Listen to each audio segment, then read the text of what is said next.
आइ हम ओल के तरकारी बनबऽ जा रहल छी, तऽ अहाँ से वीडियो के पूरा जरूर देखबे और ज्यादा से ज्यादा लाइक सब्सक्राइब शेयर जरूर करबे।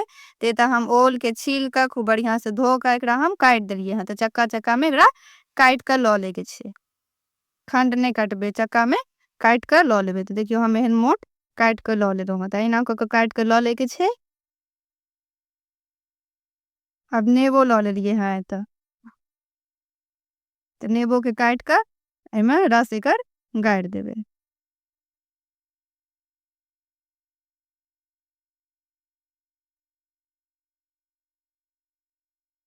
जैसे कि एकर कब कब कनी कम भ जेते।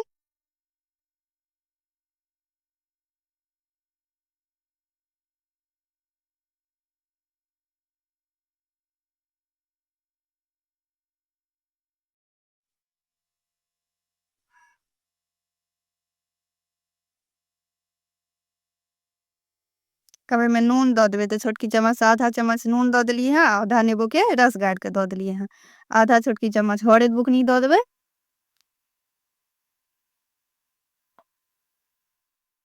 अब एकरा नून हरद आ नींबू के रस का खूब बढ़िया से मिला देबे। तो देखियो खूब बढ़िया से मिला देलिए हैं। अब एकरा ढक के 5 मिनट के लिए साइड में रख देबे।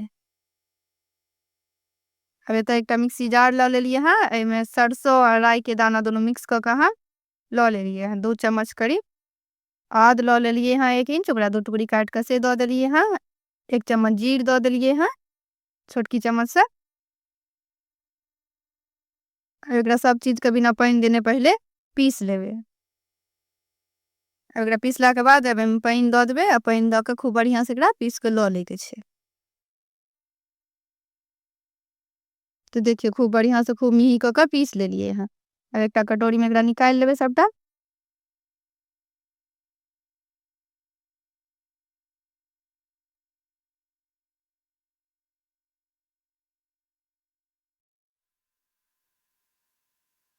कनी पानी द के एकरा धो के द देबे।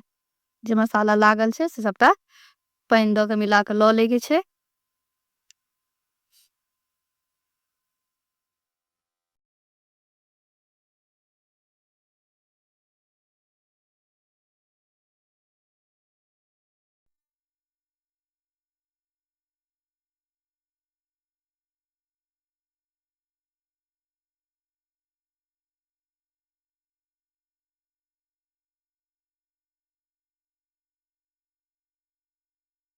अब एमे प्याज काट के द देबे वही मिक्सी जार में।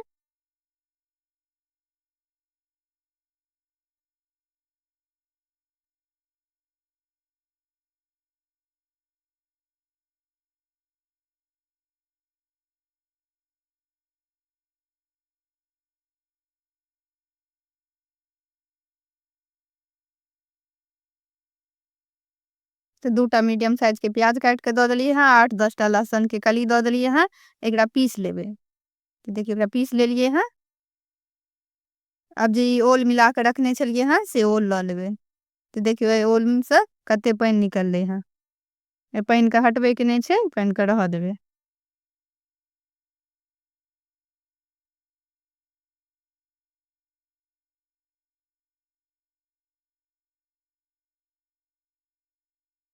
अब एमे आधा चम्मच अजवाइन द देबे।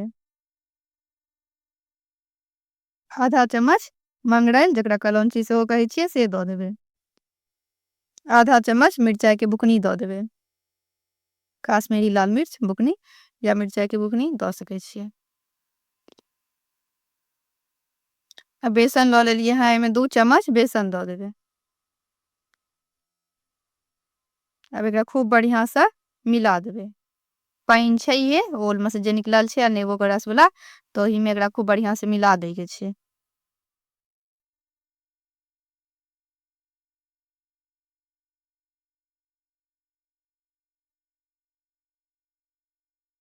तो देखिए खूब बढ़िया से मिला देलिए हम। देखियो एक ओल पर में दोनों तरफ से खूब बढ़िया से लग जाए। अब गैस पर में एकटा लोहिया में हम तेल गरम होले द देने छलिए हैं, तेल गरम भ गेले।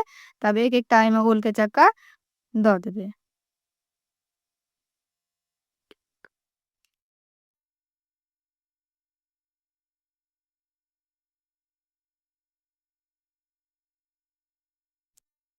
तो एहि तरीका से अगर नहीं बनेने हैब तो एक बेर जरूर बनाएब, बहुत स्वदगर तरकारी बन के तैयार होइ छै। आब दुनू तरफ से एकरा पलट के तैर लेबै।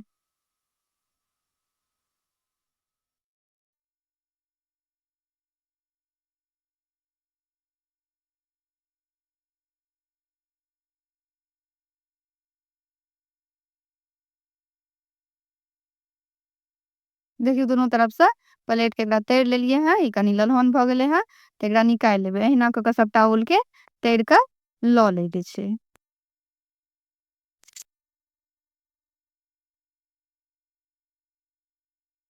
तऽ देखियौ चाकू के नोक से हम एतऽ चेको कऽ लेलियै हन, जे अहाँके पता चलि जायत जे ई सिद्ध भऽ गेलै हन। तऽ खूब बढ़ियाँ सँ सिद्ध भऽ गेल हन। एकरा एनाहो खा सकै छी तरुआ जेना, ई खूब सुन्दर लागत। हम तरकारी बनेबै एकर।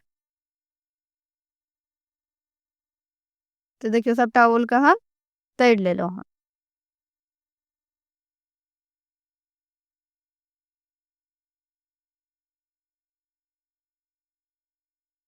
आब एही तेल में 1 चम्मच जीर दऽ देबै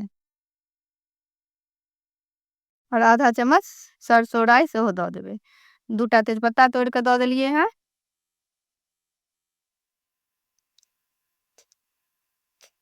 अब एहिमे जे प्याज पीस के रखने छलियै हें, प्याज लहसुन से खसा देबै।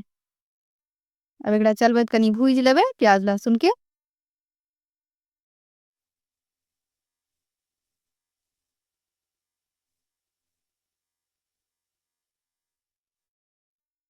तऽ देखियौ भूजि लेलियै हँ, प्याज ललहन भऽ गेलै हँ। तऽ एहन कऽ कऽ प्याज के पहिले भूजि लै के छै। अब एहिमे 1 चम्मच काश्मीरी लाल मिर्च पाउडर दऽ देबै, जैसे कलर खूब सुंदर एतै। आधा चम्मच हरैद बुकनी दऽ देलियै हँ। धनी बुकनी दऽ देबै। तो 1 चम्मच धनी बुकनी दऽ देलियै हँ और आधा चम्मच जीर बुकनी दऽ देलियै हँ, जीरक बुकनी। नून दऽ देबै स्वाद अनुसार, नून दै के छै तऽ 1 चम्मच हम नून दऽ देलियै हँ। तो भूजि देलियै हँ। तऽ देखियौ खूब सुन्दर से भुजा गेलै हँ सब मसाला संगे प्याज फेर से। अब जे सरसों पीस के रखने छलियै हँ से सरसों दऽ दियै।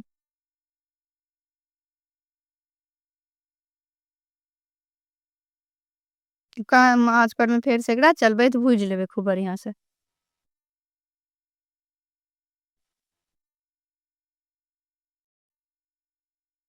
अब एहिमे 1 चम्मच कस्तूरी मेथी दऽ देबै।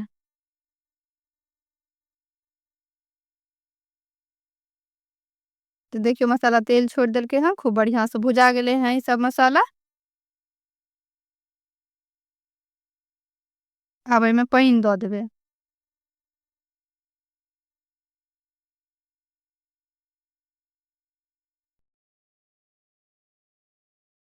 2 गिलास एहिमे हम पानी दऽ देलियै हँ। अहाँ सब मोट पातर जेहन रस राखऽ चाही ग्रेवी, ओहि हिसाब से एहिमे पानी दऽ देबै।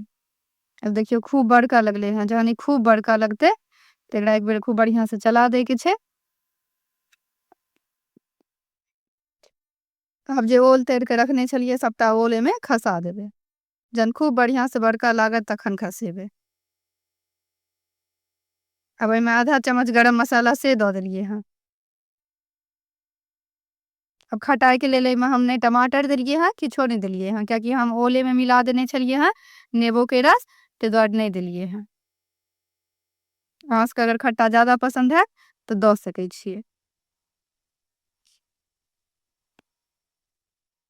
तो देखिए एकोटा ओल नहीं टूटल है।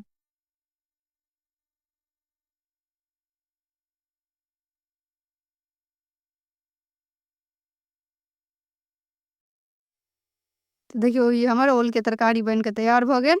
तऽ एक बेर अहाँ से हमरा तरीका से जरूर बनाएब और जरूर हमरा कमेंट बॉक्स में बताएब कि अहाँ सबके ओइ ओल के तरकारी केहन लागल।